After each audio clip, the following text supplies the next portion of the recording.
Bienvenue à vous, merci de nous rejoindre dans ce tout nouvel épisode de notre série de podcasts consacrée à la construction et la rénovation de maisons. Aujourd'hui, on va vous parler d'un matériau très noble qu'on connaît tous, qu'on aime beaucoup et autour duquel il y a beaucoup de questions qui se posent. On va parler du bois. Merci d'être avec nous, David Lacroix, président de Berval. Bonjour Isabelle. Et avec nous également, Sarah Laroussi. Bonjour Sarah. Bonjour Isabelle. Vous êtes directrice générale du Centre national du développement du bois, le CNDB. David, pourquoi est-ce que vous teniez tellement à ce qu'on parle du bois aujourd'hui ? Parce que toutes les raisons sont bonnes d'en parler. La première, c'est que dans une démarche écologique, la RE 2020, la RSE, le bois il s'inscrit pleinement. C'est un matériau qui est très peu marquant en termes de CO2. C'est un matériau qui est léger.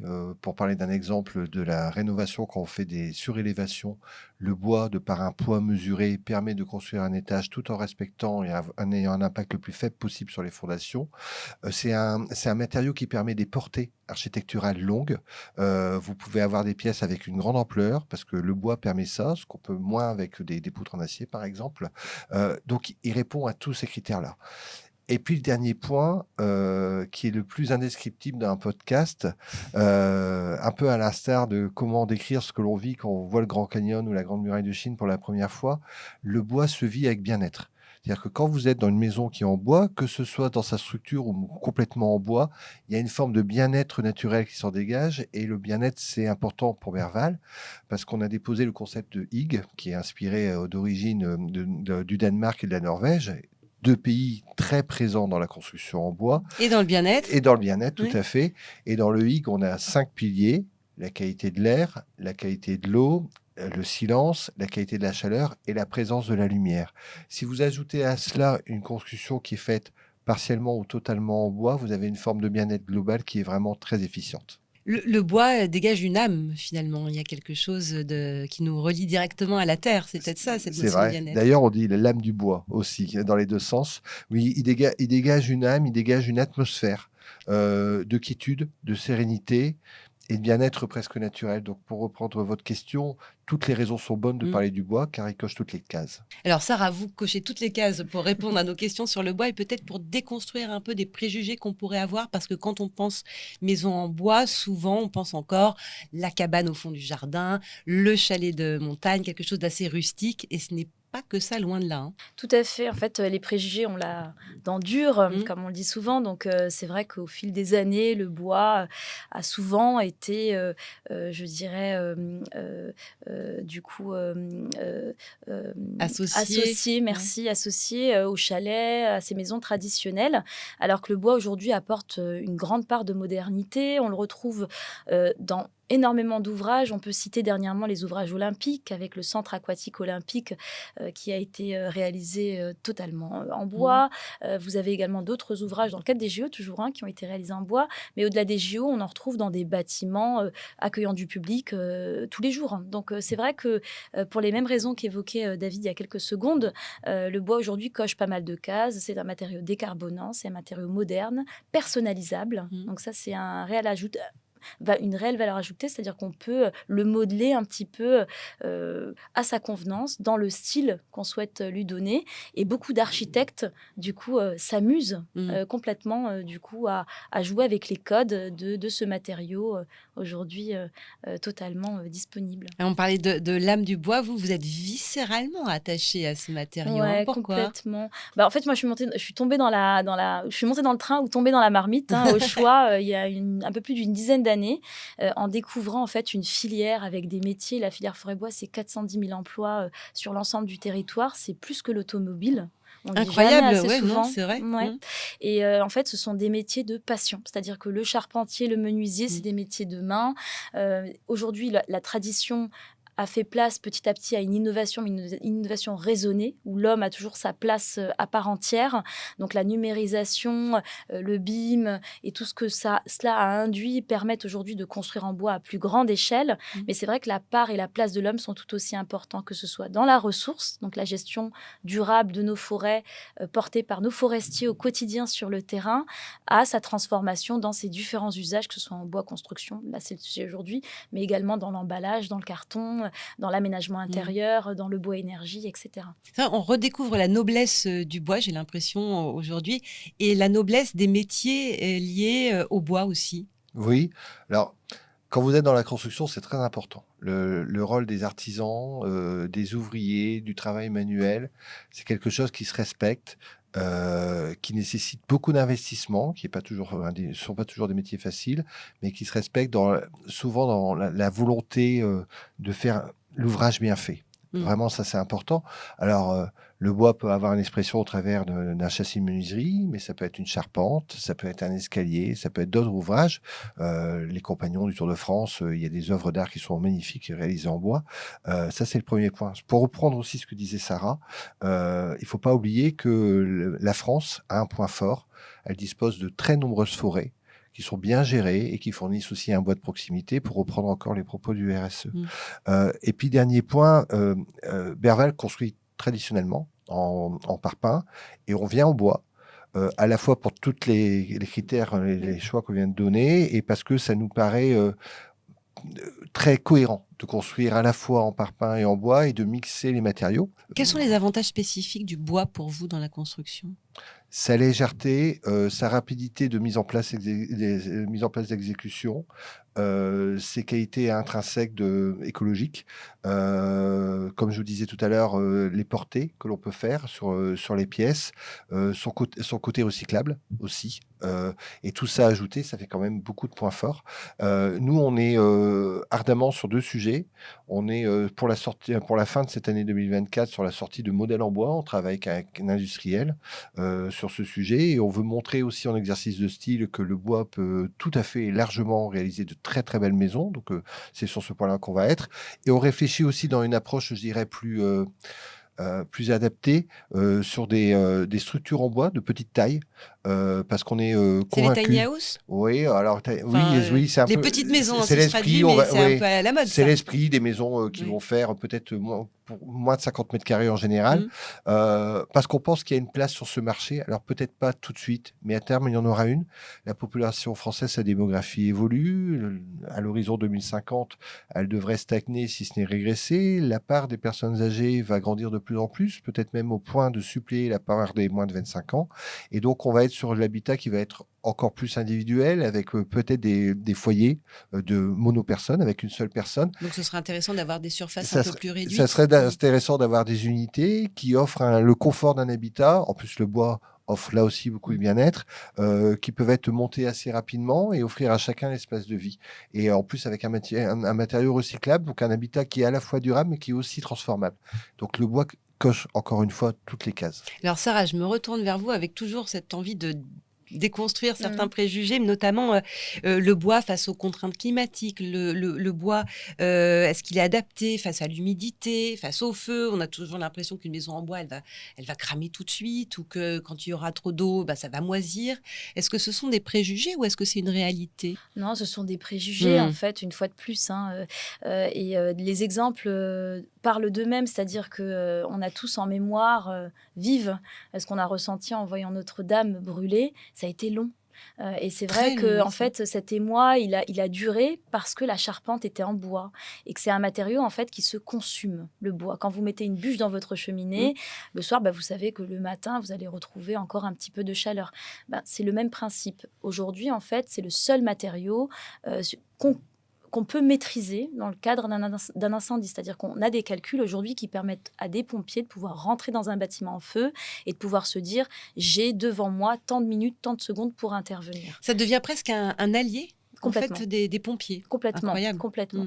Donc ça, c'est le premier point. Le deuxième, vous parliez d'humidité ou de conditions extrêmes.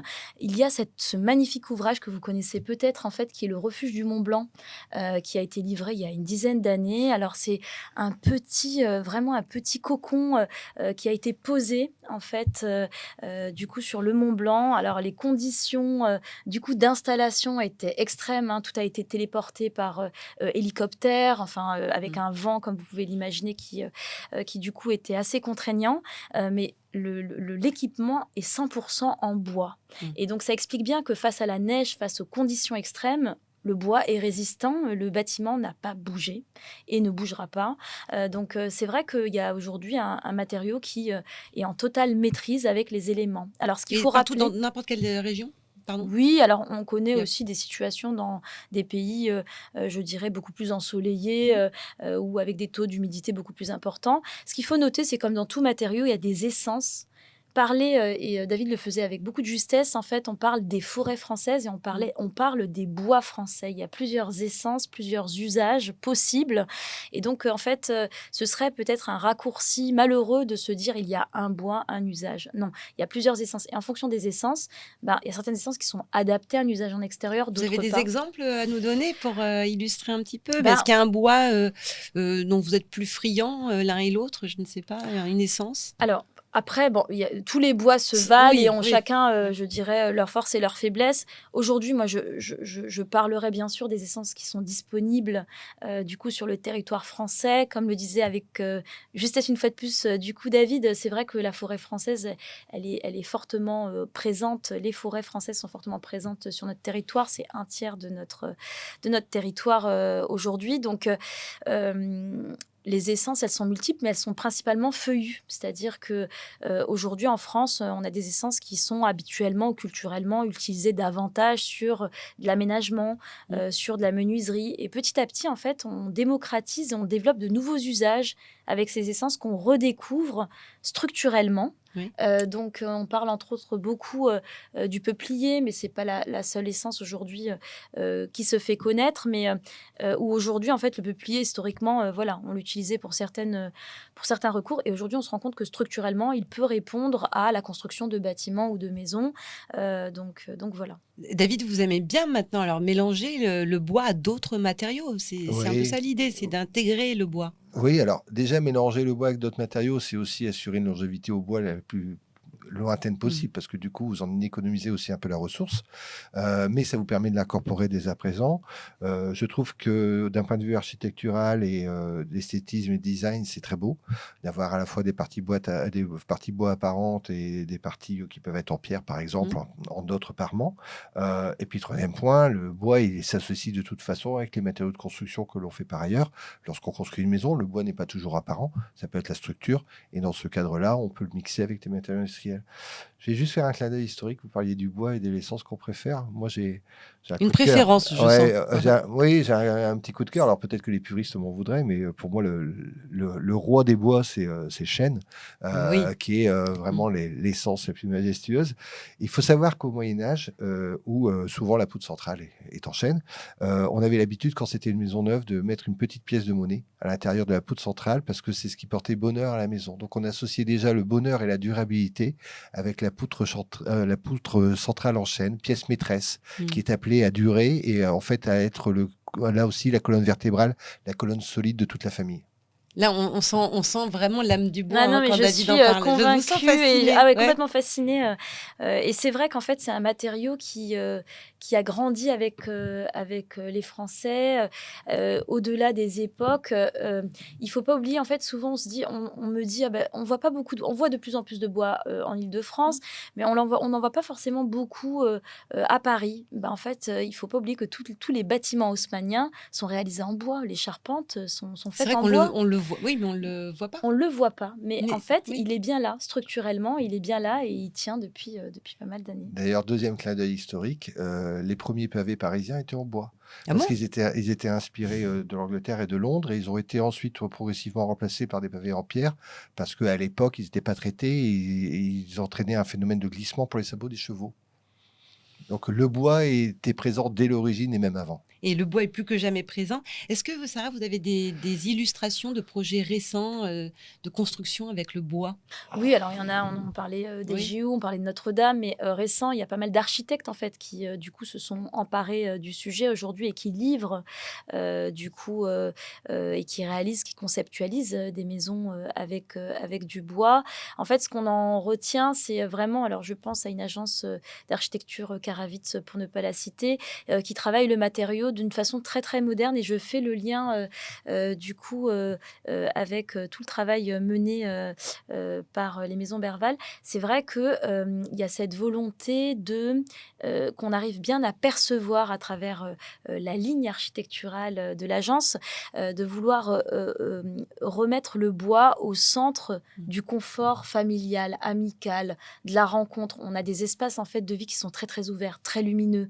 On retrouve un petit peu ces mêmes, je dirais, besoins ou ces mêmes critères que dans les pays nordiques, où le bois est omniprésent. On a fait encore un voyage en Suède il y a quelques mois, et c'est vrai qu'on a visité, que ce soit dans les maisons ou même dans des bâtiments en hauteur aujourd'hui, où tout est conçu en bois, tout. On se pose pas de questions, quoi. En fait, il y a une ressource forestière disponible. Alors justement, est-ce qu'on a assez de bois? Oui. Est-ce que c'est un sujet, ça? Alors c'est une interrogation. Oui.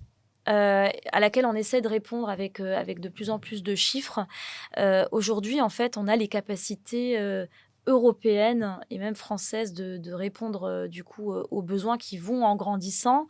Les parts de marché du bois sur de la maison individuelle, ils sont en deçà de 10%. Donc aujourd'hui, ça reste encore, je dirais, facilement... Mais si ça venait à augmenter, comme ça risque d'être le cas, hein, parce que quand on vous entend, on ne voit que des avantages. On parle beaucoup de déforestation dans le monde, d'une manière générale. Donc peut-être que je fais un lien qui n'est pas forcément approprié, mais c'est peut-être un préjugé aussi. Mais en tout cas...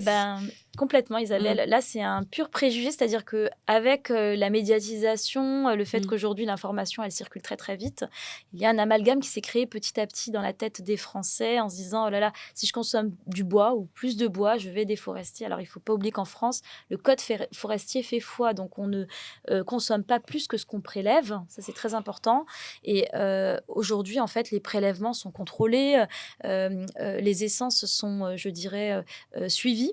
Alors, il y a tout un travail aussi, le travail de l'humilité du forestier, parce qu'on est face au changement climatique. Oui. Et là, c'est la seule donnée qu'on ne maîtrise pas. C'est-à-dire qu'aujourd'hui, un forestier, mais comme il le faisait il y a 50 ans, il teste les essences, il les plante aujourd'hui pour avoir un premier retour, peut-être dans 20 ans, 30 ans, 40 ans, 50 ans. Donc, c'est vrai que c'est aussi... On veut aller vite, mais c'est le temps long. Mais c'est le temps long, le temps des forêts. Donc, c'est vrai qu'aujourd'hui, on a des produits qui sont disponibles. On peut encore livrer des projets. Je pense qu'on peut encore accélérer en fait du coup la présence du bois dans la construction.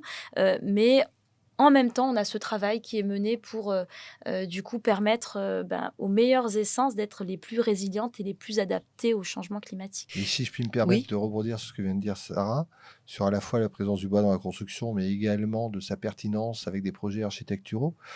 Chez Berval, on a une gamme de maisons très, très personnalisées qu'on appelle Signature, et on a sorti un catalogue de prestations. Dans ce catalogue, le bois a une présence. On a les fameux pavés en bois, dont je vous parlais tout à l'heure, on les commercialise. On a du bois brûlé du Japon, qui a un aspect très particulier, qui est très tendance. On a du parquet avec différentes essences de bois. Donc, le bois peut être structurel, le bois peut être apparent, mais le bois peut être aussi des touches dans la maison et apporter vraiment une différence de design qui est très importante. Est-ce que vous le recommandez, le bois, pour celles et ceux qui se posent la question, est-ce que je fais construire en bois ou pas? Est-ce qu'il faut y aller? Oui, bien sûr. Bien sûr qu'il faut aller sur le bois. Après, c'est une question globale. Est-ce que je le veux en termes de structure? Est-ce que je le veux sur des touches de prestations, comme je viens de vous citer? Est-ce que je veux que ma maison soit totalement en bois dans l'esprit d'un chalet? Suivant les possibilités, la région, ne pas oublier le plan local d'urbanisme sur l'aspect extérieur, le budget de ce que l'on veut faire, ça correspond plus ou moins. Mais le bois doit toujours, je pense, être dans une réflexion de logique de construction en disant, est-ce que je mets du bois, quelle place je lui accorde, et en discuter avec son constructeur ou son architecte. Le bois a toute sa place désormais? Oui, complètement. Et puis, en fait, surtout une place durable. Et en même temps, alors c'est en fait durable et en même temps immédiate. C'est-à-dire qu'on a des enjeux à l'horizon 2030-2050 qui s'imposent à nous aujourd'hui. Il faut réagir. Avec l'échéance de la neutralité carbone en 2050. Exactement. Et du coup, le choix qu'on fait tous les jours, chacun et chacune, pour choisir les bons aliments, pour choisir les vêtements qui sont conçus, fabriqués à proximité de chez soi, devrait être un petit peu ce qui nous guide aussi dans le choix des matériaux pour notre maison, notre aménagement intérieur, notre mobilier. Merci beaucoup à tous les deux de nous avoir fait partager votre passion et vos anecdotes historiques sur le bois. C'était passionnant. Merci Sarah. Merci beaucoup et à bientôt pour un nouveau podcast.